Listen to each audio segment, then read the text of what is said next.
Hi, you're here with Mortgage Byroo, and I'm with my very good friend, Kevin Zellmer from Realty One Group. Kevin, welcome to the podcast. Well, thank you, Peter. It's a pleasure to be here. I can't wait to have a good time today talking about real estate and some other fun things. So thank you for getting me on, and hopefully it'll be great information today for everybody. Yeah, absolutely. Absolutely. So actually, I met Kevin through ARIA, Asian Real Estate Association of America. And we just have a lot of common interests, obviously, being in the real estate industry. But Kevin has a great story of how he's been successful with his real estate career. But before we get into that, Kevin, you have a great story. I want you to share that. What did you do before real estate? Let's get into that first. Wow, yeah, it goes back. Born and raised in the Boston area, but lived out in Seattle now 25 years. But through school, went into real estate, went into the restaurant industry. Had a very successful career. Then 5-star hotels. So I worked for Hilton Hotels, Kimpton. A couple landmark hotels in Seattle, be the Hilton in Seattle, the Monaco, and things. So, working in the private clubs, working in hospitality is great. It's just, when you look at wealth and you look at growing your career and you look at growing, your business or my family at the time, I have 2 beautiful good daughters right now. But, getting into real estate was something as, even a teenager, I said to myself, I want to own a strip mall. I want to do that. So that never came to fruition until obviously moving out here, changing careers into real estate. So leaving the hotel industry and private club industry really was more about my kids. I got two daughters and spending 70, 80 hours a week. And, I can get a 3% raise, or, hey, let's go into real estate, take a risk. And I'm glad I did. That's awesome. Yeah. That's awesome. So how did you get into real estate? Like, what was the, the introduction to real estate and how that progressed from, being in service industry to real estate full time? I was lucky enough that the hospitality career helped me into real estate. I got recruited by Shea Homes. So Shea Homes is a very large independent builder throughout the country. They build all of the 55 plus trilogy communities throughout the country. So I was recruited because those communities are private. They have their own clubs. They have their own golf courses. They have their own spas and fitness centers, and obviously we sell real estate within those clubs. So I got recruited out of real estate to come into with Shea Homes, and that just kind of launched my career. Understanding the dynamics, the micro marketing that they do, building the plats out, developing the plats, and it's just amazing how I learned a lot through Shea Homes, which and being in Redmond Ridge for 7 years, almost 7 years at Trilogy at Redmond Ridge, and then helping out at Tahale, the project down in Bonnie Lake. It was a great experience for me. And then, the career comes to an end, the projects are over, and I'm like, yep, time to go into real estate myself. And I'm glad I did that. And then that's the next journey down the road of being a realtor and then opening up 2 offices with Realty One Group. So you were a side agent for Shea Homes? I was actually the director of operations there. So I would actually be part of the real estate, the marketing, and then run the community as well. So HOA, the golf, other maintenance, all that, they all reported to me as part of our executive group with Shea Homes. So it was pretty exciting, to meet new clients, meet new families coming into the community. And at that point in time, if we go back to 2000, this would be probably, can't remember now, probably about 2005 or 6, I met a very nice gentleman at Trilogy who bought his house 2 years before I got there, but that person is a builder, and to this day we do business together, and so it's just an amazing opportunity that you just keep a relationship even after you leave, and so really cool. Mm-hmm. So what would you say was your turning point in your real estate career? I think when I learned, I only did 3 deals my very first year. Ouch, right? But they were pretty good. But I think the turning point was understanding the fact that you just can't do one deal. You just can't be a buyer agent, can't be a listing agent. You have to work every opportunity you have, an angle you have. The reason is, if I'm just a buyer agent, listing agent, you don't really talk to anybody. So you want to make sure that you're talking to your builders, you want to talk to your friends, your families, anybody that owns a business or a commercial business, because they all have networking of people that you have. So the turning point after 2 years, I'm like, wait a second, why am I just doing one house at a time? Why am I only doing listings? Why am I only doing this?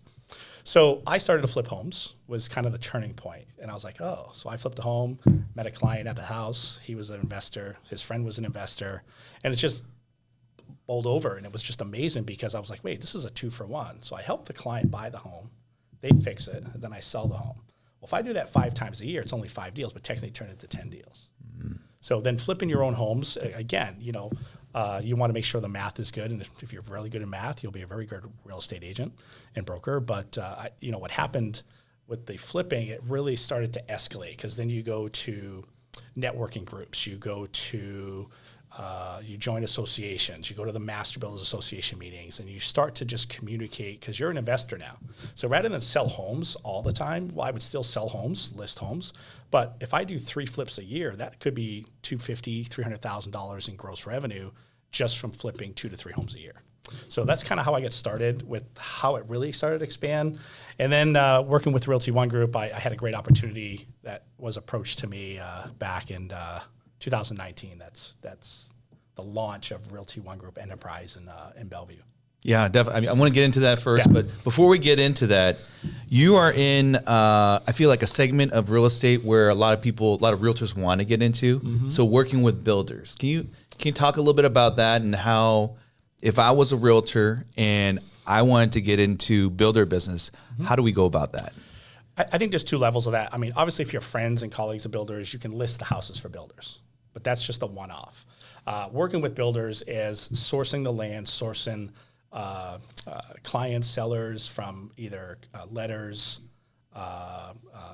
old plats that expired, reaching out to colleagues as far as, hey, I have builders, I have investors. You may not have that investor online, but you want to get the information for plats. And how I got successful is doing the math. I know a lot of times, here's a typical realtor.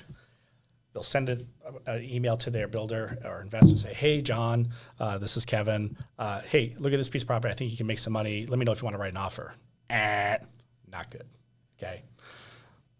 What you need to do to be successful is the builder needs the confidence you know what you're doing. So you need to send an email that has, here's the estimated cost, here's the estimated land development, here's the estimated holding costs, here's the gross revenue, here's the closing cost revenue, here's the cash on cash revenue and ROI, because there's going to be certain percentages you have to get to or the number doesn't pencil.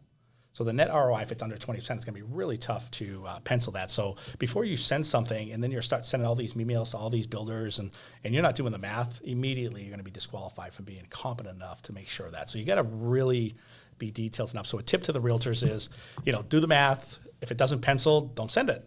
If it doesn't pencil, then you have to explain why and what you could do with some other type of things, with density credits or some other builder things that we have that not many people know. But you got to do the math and you got to present it, not just, hey, here's a new listing or here's an off-market piece of land, you want to buy it. That just doesn't. You got to really be detailed. Mm-hmm. Yeah.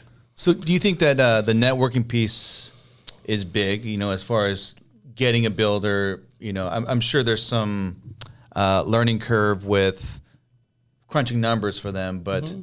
getting in front of builders, like, what would you recommend? I think when you work with other builders, you immediately start to have other builders contact you, which is a good thing because they see what you're doing and then they reach out to you. So if I work for one builder who, I can't name the name, I'd rather be somewhat private, but used to be a very small builder. He'd do a few builds a year. Now he has a massive operation here. And I met him, I did one deal, and then from that deal, he has friends and other builders who reach out to me. Hey, Kevin, I'm looking for this area. Or I'm looking for Snohomish County, or I'm looking for Chelan, or I'm looking for Wenatchee. And most of my builders might just be on the east side, or they might be on Seattle. So the networking of agents that work with builders and investors, they know builders. Every builder knows a builder. The national builders is a tougher nut to crack. You have to really be experienced enough to reach out to them. But if you have the right deal, and you have the right numbers, and you schedule a meeting. It's not send an email, what do you think? You got to schedule a call, schedule a meeting, and then go over the details and do your math of where the builders like to do work. Because you can't send something in Arlington if they only work in Bellevue or Kirkland or Newcastle or something. It's not going to work. So you can't throw your chips out and then you immediately get disqualified because of the competent and not doing the math. It's a big thing, mm-hmm. in my opinion. So it's been successful for me. Yeah. Not to give away any secrets, but how do you find the dirt? Are you just looking on the MLS or are you door knocking? Yeah. How are you finding If agents want to know, just contact Kevin Zellmer at Realty One Group Enterprise, and I'll tell you. No, it's there's so many segments. The MLS listings are listings. A lot of times the listings are either listings before, but I actually look for plats that expired. I look for things on the MLS that are canceled, expired, and if there's a map of a certain plat, then you reach out. I'm very professional. I just don't call the seller. I actually call the previous real estate agent who's the listing agent, because that's the professional thing to do. Yes, it's been like maybe 2 years or 3 years, and I know the seller's phone number or LLC. Now that I'll get to that really quick. But there's so many things. I send out about 10, 12 letters a month. And that would be for clients that say, hey, Kevin, I need 6 to 10 townhomes, or I need 30 lots. I need property in Arlington. I need property in Renton. I'm looking for 10 acres for 400 unit apartment, like garden style. If anybody has one, please let me know that, by the way. So those are the things that we do. So from letters to looking up previous plats to looking up the LLCs of property, which is really good, because we can go to the Secretary of State, bring up their LLC, bring up their report. It's all public knowledge. And you'll be able to get an email or a phone number from that LLC governor. So that's a good way. You have to be very respectful when you do that. But a lot of times I get asked, hey, how did you get my phone number? I said, well, your LLC is a public, just like my company. And I wanted to reach out to you. And, you had a plat that expired about 2-3 years ago. Are you ready to sell? And is there something that you like to do? And, I have some builders that want to invest in your property. We don't have to, decide right now, but are you open for a phone call? So it's just, between letters, call-in, expires, networking with other agents are really good. Some other agents have listings that you don't know about, or they're halfway through a plat, and then the builder might have built half of it, and then that person is moving on. And so you can kind of work with your agents too to definitely get some work done. So it doesn't matter who they work for. I mean, we're all colleagues in the industry, but so I network with other agents. I network with builders. I network with even some title folks, mortgage folks also. I think there's a little niche there where somebody's refining a piece of property, but it's really big, and then sometimes if it's developable, then you have a new value, right? If it's developable, right? So if the property changes from, I don't know, let's say R1, and now all of a sudden it annexes into a city, and it's R7200 or R96, and that's a huge difference in density and value of that property. So as things change. A lot of the big builders, they work with the title companies that pull title from a lot of properties that they know the annex is going to happen. That stinks. Why do they get the fun before we do? But you have to just, you have to look for every angle of that. It's just not listings, okay? Commercial Brokers Association, I belong to both, and that's a good way to find multifamily or dirt that can be changed too. So it's just a lot of different things. But I think more of the off-market communication that you have, sending out letters, meeting with clients, looking up LLCs and previous plats, so you can or applications with the cities. So if a brand new application goes into a city or a county, it's all public record, so you can see that. So if it's not a big builder, it's just an individual name, then maybe the homeowner is actually trying to do something, and then you can come in and help and assist that person on the details. And if you have your builders all lined up, it's a great way to kind of work, and it's, it works for both parties. Yeah, that's a lot of work. It's not like I just play, 4 hours a day. And I was going to say that, there's no one quick answer of getting, finding the dirt, because I feel like that's the hardest part, right? Finding it's very hard. Yeah, and then crunching the numbers is difficult. But so if you want to get into the builder business, talk to Kevin Zellmer. We're not always on the golf course, Peter. Everybody thinks that. I only golf once a month. So Realty One Group. Yes. Tell us about Realty One Group. I mean, it's awesome that you own two offices, one here and one in Chelan. Lake Chelan, beautiful Lake Chelan. I'm right in downtown, right by Campbell's Resort, right by the Starbucks. I have a coffee machine and kind of some snacks too. But having the two offices is really great. As we all know, the last 5 years, we've kind of seen a change in people that are relocating. May it be I have wealth here, equity here. I want to pay cash for a home. I don't have to work as much on site. So they've kind of moved to Wenatchee, or they moved to certain areas, maybe way up north or way south and things. And, having the office in Chelan is a good referral, because there's a lot of what I call, West Side folks that have investments of second properties, West Side folks that with their wealth, they come over there as well. And the way Chelan has grown with allowing development, the lookout is amazing, but Chelan City has opened up, part of the, planning for townhomes and condos and new construction and still maintaining a really good thing. So the permits are much quicker over there. So Douglas and Chelan County is great. But so I was approached by Realty One when I opened my first office that, hey, we don't have anything in the middle of, the state of Washington. And like, hey, do you want to open up something in Yakima? I'm like, no, I don't go to Yakima. I love apples, but I don't go to Yakima. And they laughed. And I see, he goes, but you go to the Chelan like all the time. I'm like, yes, I have a good friend and colleague there. I'm always there. And I got lucky enough to, be with my friend and walking to the Starbucks. And I saw a sign on the door that said, retiring, pick up your crap. Literally, it said, pick up your crap by September 12th or something like that. So I went to the store next door, Hispanic grocery, and I said, hey, who's the person to talk to about the offices? Like, oh, the Campbell Street. I'm like, no, I don't want to go to the hotel. I want to. It's like, no, you got to talk to the Campbells. So I talked to them, and 5 days later, send me a lease. And this place was a shell. It was an old upholstery store, really bad, and I developed it into a really cool satellite office in Chelan. So we use that as a satellite as well as kind of referral network on the east side, west side of the mountains, and it's actually worked out pretty good. I have a few agents over there, but and then we have some other agents from other states that move over there, so they're double licensed. So it's kind of cool that I've got the two offices to kind of do the east and west side of the mountain. Have you seen an uptick of second homes, vacation home investment properties over in Chelan since COVID? There's been a shift of people that are living there. Those that are familiar with Wenatchee and Chelan, in the wintertime, you have Winterfest there, but in the wintertime, it'd be pretty slow. Now you actually have more events, more opportunity, more homeowners are living in Chelan more because I don't have to commute to work, right? So the change of shift of working from home, telecommuting, and so they may have a second home, but they've actually made their second home a primary home. Really interesting thing. I have a friend, he owns a house there, but he also lives in Mukilteo. But he would spend 30% of the time in Chelan. Well, since COVID, he now spends 70% of the time in Chelan, still does his work. So the shift was, hey, I can still stay here because I don't have to be in the office every day. Mm-hmm. So that's awesome. Yeah. Talk about the Bellevue office, because you just, not recently, but in the past year, opened that up. Yeah, I think it's important to, have a central location. So I started with Realty One in 2014, 15.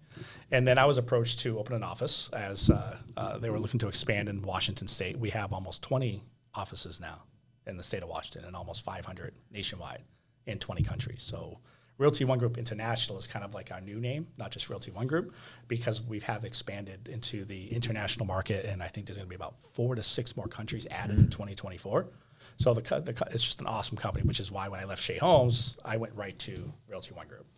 Not knowing 4 years later, they asked me to open up a franchise, and I said no during at first. COVID, right? During COVID, I signed my deal in 2019 in the summer and got my office up and running in Bothell first. But I had to use Bothell because we had a territory.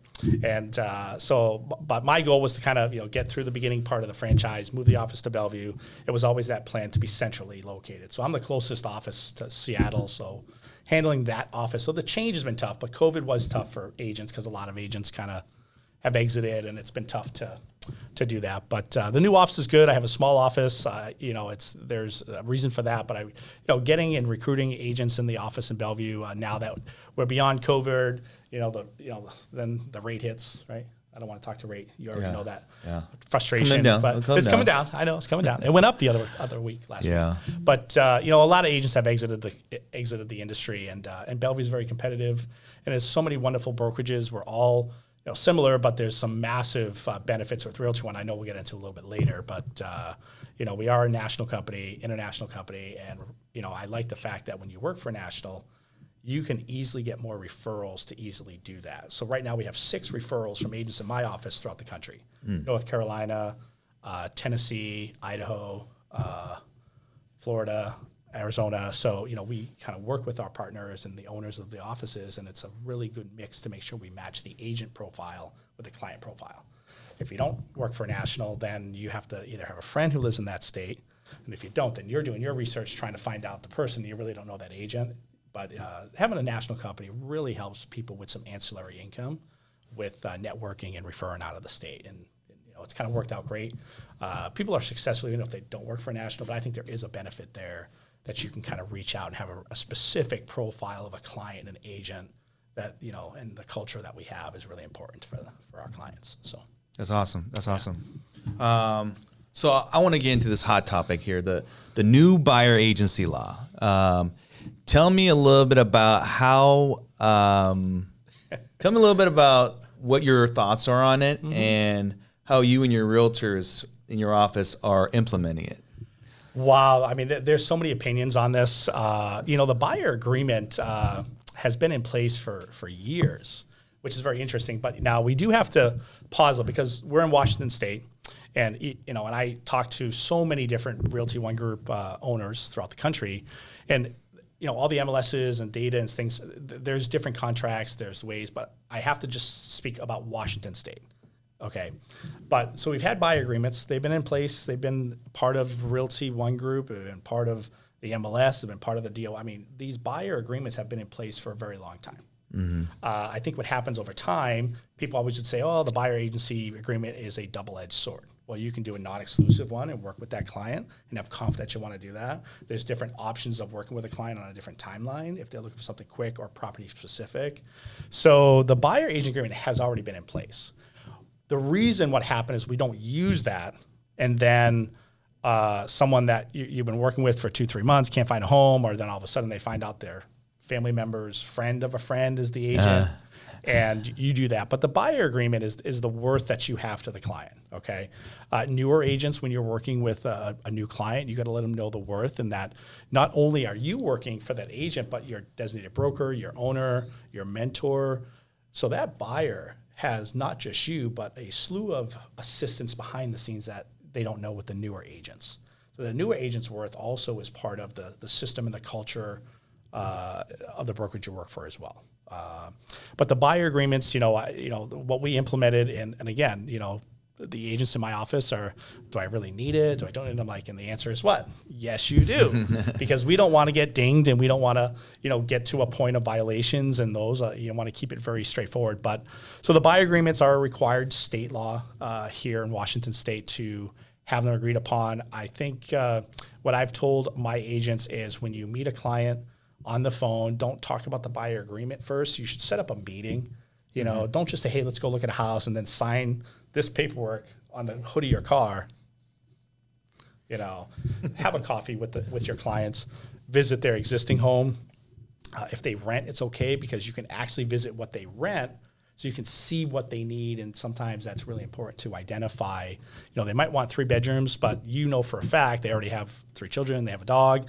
Grandmother comes too, so you need 4 bedrooms. So you just have to, it's nice you have to meet and then talk about the work. Don't sign an agreement on the card, but that's what people are doing. But I think once you work with a buyer, and if you have a referral buyer and a repeat buyer, it's a little easier to do because you've had one before with them. And now it's like, hey, Jennifer, or hey, John, or hey, Fred, we got to, we have, got to get your agreement in place for the buyer agreement of working with me again. And they're really straightforward, and they appreciate that because you've already set the tone up. I think it's when people don't explain what we're doing and working with you and how much time it does take and the 87 tasks a buyer agent does between start and finish. It's a lot of work that's just not the golf course anymore. Yeah. I keep coming back to golf, but that's okay. Yeah. Yeah, the buyer agreement is tough for people, but it's pretty much, it's like, you can't speed, you can't go through a red light. That's the law. You have to get that agreement signed at some point, before you're going to show the home. Yeah, and I think that the media is having fun with this news because it's being. I will say that this is a disruptor for the industry. I agree with that. I feel like mortgage. We saw this in 07, 08 with Dodd-Frank.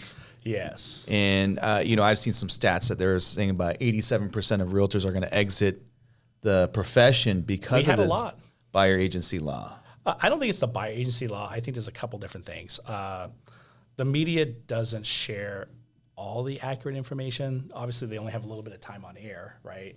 But it's really inconsistent. It's not as in detail. So they're doing bullet points because they have to because they're the short segment, right?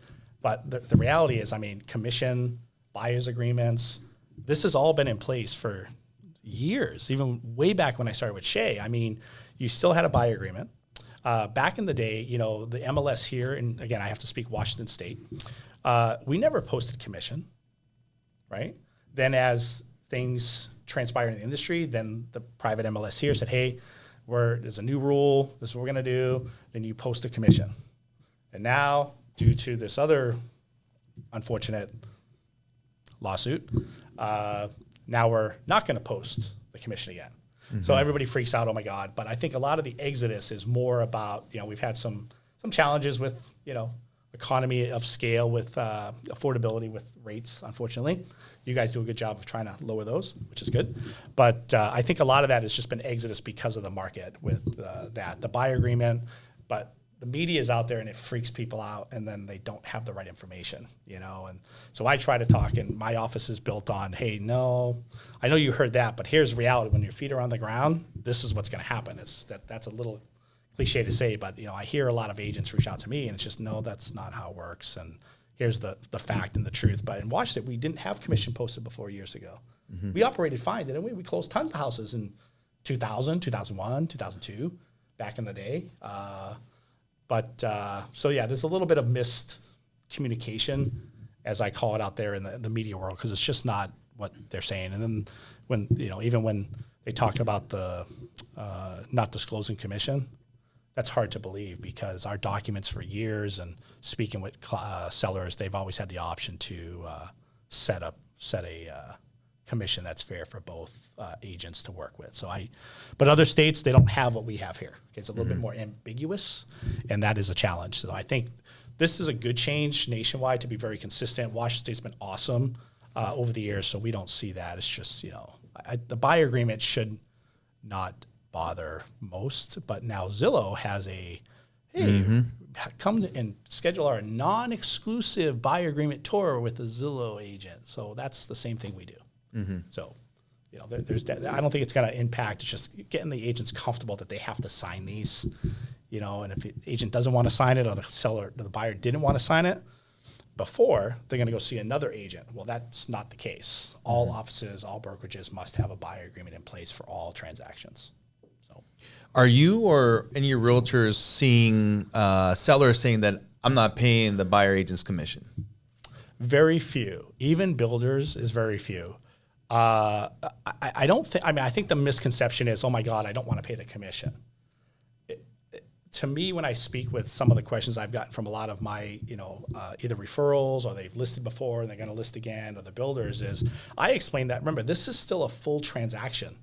Okay, you're now asking about adding, let's say, 2.5% to a. Can I just say $1 million deal? Is that okay here? Because easy math. Sure. Okay. Sure. So it's $25,000. When you qualify a buyer and they have X cash, X reserves, and if they're short 15 grand, what happens? They have to lower the price on their approval. Mm-hmm. Is that right? Yeah. Right. Or the appraiser comes in 15K less. So now you've double whammied the transaction as a whole. Okay. Now, other states you can negotiate, or the buyer would pay the commission. Or my daughter's in Boston. Her going to start junior year. She has an apartment in Boston. Oh God, we'll get to that quick. But you pay the leasing agent is paid by the tenant in the downtown Boston area. Very competitive, but that's how that works. But that's on a lease. But I look at it as, you have a transaction, you want it to be very smooth. So adding a commission onto the cost, adding the fear of the appraisal, it's not like I can add this onto the price, because then the appraisal might get affected. So I've kind of said, hey, nothing has changed. You want a successful contract. If you want to negotiate the price, that is totally up to you.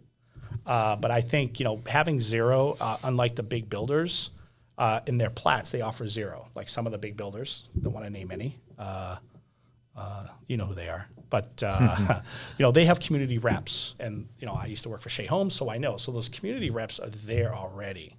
So it doesn't affect the big builder plats, right? Because they already have their W-2 folks or their representatives that are already there, and they only get paid a small amount, but they have the mass production of, let's say, 60 lots, 80 lots. So the zero commission has started years ago. Okay, so that's another misinterpretation is like, Well, people didn't offer zero commission. Yes, they have. They've done it for years. But it's more as pricing and as mortgage rates have gone up, it kind of pressures that buyer approval, in my opinion. I'm not, you're the expert, but that would, if I'm going to say, hey, Peter, I need to put an extra $25,000 down and I don't have the reserves, can they get approved? Yeah, and I think that's where it's like counterintuitive. Like we have a lot of home affordability issues in Washington specifically, and 40% of buyers are first-time home buyers. How are they going to come up with additional money to pay their extra buyers? money? Correct. Right. So it's a full transaction, as I tell folks. Nothing's changed because when you bought a house, that transaction was full. When you sold your first house, your second house, your fourth house, when you bought your third house, second house, fifth house, that was seamless. So you should try to keep it seamless. And, agents work hard. I mean, I think, again, the good times are, and that's why the pipelines are important for people with agents, because I think a lot of agents that exited, they didn't kind of think of a pipeline. They were just a buyer agent or listing agent. They didn't go into commercial, multifamily, flip a home, rent a property. So you've got to really look at the market now about, diversity in your business model, not just to be a residential agent. If it's commercial, if it's home leases that, apartments. So if you're going to lease a house here, it's what, $4,500? So that could be, $4,500 commission if you want to work with a client to list a 1 month on a residential home. So there's other ways to generate income as agents, but the mass exit has been, affordability, that you said, and then, trying to get the, approval of that price is kind of tough. So a lot of the agents have exited. I think there's about 60 to 70,000 agents that have left the industry as of probably, if we start 2023. Really? Wow. Yeah, because low listings, and then also, affordability. I mean, the rate was so high that a lot of agents just didn't have the depth of their client base and to get them started. So a lot of mass exiting, but also, there's still a lot of successful realtors, and looking at the pipeline, you can do well. Mm-hmm. All right, so you just dropped a lot of knowledge. I mean, I feel like just sitting in here for the amount of time that we've been here, I learned a lot about the builder side, and the 0% commission was already existent. So, but here's your time to plug your real estate company. Okay. If I was a realtor and I'm looking for a place to move, why would I pick your company? Because of Kevin Zellmer. Yeah, well, obviously. I think it's the same reason that, so I work for Shea Homes, as I mentioned earlier, and you actually interact with so many different agents. If we take Trilogy at Redmond Ridge, there's 1,500 homes there, okay? But when you're building that plat out, if you have 700 homes built, 900 homes built, you still have 600 homes to list. But you also have resale agents all over the place, because on average is about a 7% turn rate, asterisk the last 2 years. But usually in the community, there's about a 7% turn rate on resales. So every single broker, every single company, all the big 5, 10 companies we have, right? All of them. You get to know all of them. I knew immediately I was going to work for Realty One Group when I left Shea Homes. 2 big reasons. One, growing brand, growing company, expansion, really cool. I'm going to use the word optics right now. It's really not the best word, but it's just a really cool culture that is different than the norm. What attracted me also is their technology, the system tool, everything is so easy, and no commission splits. So you have a national company that has no commission splits. Well, they say, well, how do you make money? I said, well, how does McDonald's make money? They have thousands of franchises, but you can still buy a $1 burger, right? Well, they're going to sell all those burgers, or they have a streamlined system that we have, and through our system, just like many of the other brokerages, but I can get the same level of experience. I can have all the technology, all the education through our 1U is amazing. Everything is technology based. Our education training is local in the offices that I do, but also our leaders in the corporate office in California, they actually put on training webinars 4 days a week. So agents can just pop on their computer, pop on a webinar, and they get instant training. Okay. We have an awesome Rev Up program too, that for new agents or existing, that they can kind of work in a 4-week reestablishing yourself on training on prospecting, lead generation, branding, marketing. So, and that's all driven by the corporation in a setting that's at your pace. You don't need to come in the office to sit there. You're not going to make any money sitting in an office doing training. I'm a feet on the ground guy, but with Realty One, it's really more about the culture is why I went there. And, you know, you have an awesome culture. You have a growing brand in every state now, 20 countries and growing. You can invest in your clients. I know a lot of people hit their cap. Okay, so if you have a cap of 23.5, that's great. But the first 4 deals or 5 deals of the year, you spent your money on the cap of your clients. So that's $23,500 out of your pocket, where if you're going to spend $23,000 a year, you'd have to do about 20 deals a year with Realty One Group to get there. So our 100%, you know, fee-based commission is really streamlined. One of our agents closed a $1.45 million home, and his fee was $2,500. So again, the franchise cost and the streamlining of Realty One Group of the owner, Kuba, which is an awesome and visionary, wonderful guy. And he's grown this company from one office, 16, 18 years ago in Gilbert, Arizona, to this large conglomerate. And but Realty One, I think the fact is we've got, no commission splits, no franchise fees, 2 fees come out of your check. And then the 100% commission is just amazing because, you might spend on that $1 million deal that you got 25,000, 20% is already $5,000, or 30% is 7,500. Or $6,000. So Realty One Group having a fee base is, like I says, you close a $1.4 million house and it's $2,500 of our fees. Wow. So, and then the franchise is set up differently. We have streamlined fees because of the technology we have. So I don't have very big overhead from the corporation. And that was all driven by the owner of Realty One Group to have an amazing company, to invest in the people, charge enough where the company is very successful, but not take the money of the agents and have them grow. Because you can invest in your clients if you made a mistake and you have to credit back because of a awkward mistake. Well, if you're paying 30% to your brokerage, 30% for the lead generation, you don't have much left, right? Realty One, you have, a lot left over. And that's what attracted me to the brand, to save on money. But I do that deal. I make my $15K commission. Only $1,500 comes out, and I still have money to invest in brand and work with that and take care of my family. And great college fund, rather than putting the other brokerage owners' kids to college, I can do it myself as an agent with Realty One Group. So no commission, and the culture is just amazing. It's we're not Wall Street, we're not anything like that. So I see your Vegas trips on social media all the time. Yeah, it's more fun. It's more about professional business. I need to get an invite from one of these. Yeah, well, of course. Well, you've been to a couple of my happy hour parties, and I've been to some of yours. It's good to network. But the culture is important with Realty One Group, and I think that's what sets us aside. That May 1st is Realty One Group Day, so we a lot of the brokerages throughout the country, we volunteer, we do some activities and things like that, and we have a whole bunch of different initiatives. Plant a Tree, Beverly Cares Foundation for some other philanthropical things that the company instills in us to do. So community, family first, and then your work, and then the culture of fun activities, as you've seen, and what we have to do is amazing. So I mean, the brand is great. I wouldn't invest in the brand, and again, I went to the brand, and now I own 2 offices. I just never thought I would, and here I am. Just amazing journey the last 15 years in real estate. So let's talk about a seasoned realtor, managing broker license. If they wanted to open up a franchise with Realty One Group, how would they go about doing that? That's amazing. We love people that own their own individual brokerages. They own a different brand.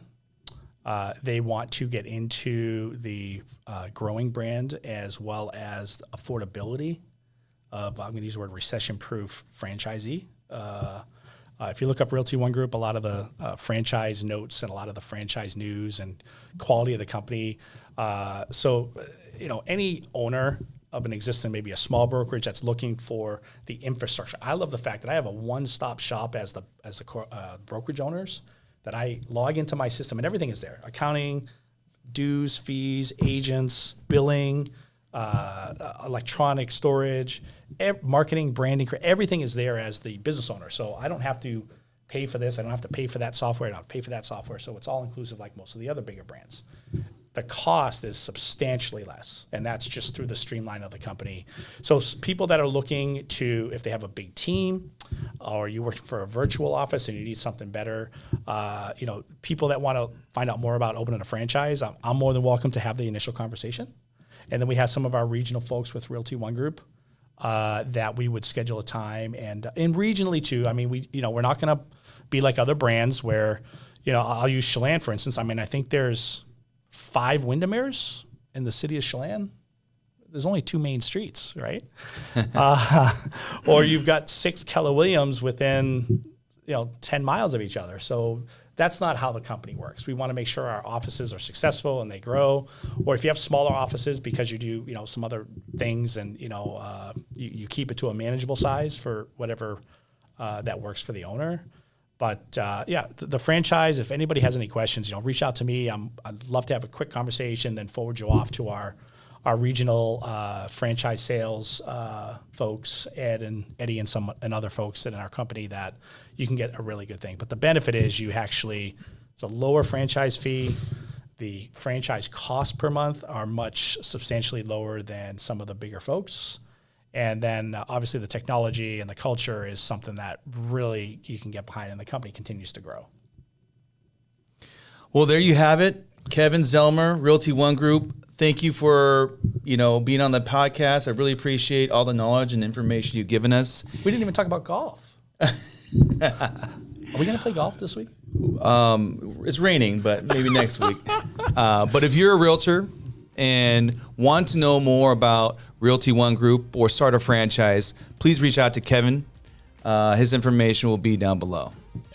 Peter, thank you for the time today. This is exciting, and I look forward to awesome years ahead. We're on the cusp of coming through the cycle, and 2025, 6, and 7, I feel is going to be an amazing opportunity for many, many people as the market. And so very optimistic about, we're hoping this year, but definitely 25, 26, 27 as the builders are asking for a lot of dirt. So that tells you something. Absolutely. So awesome. Hang in there and join Realty One Group and invest in yourself. All right. Thank you.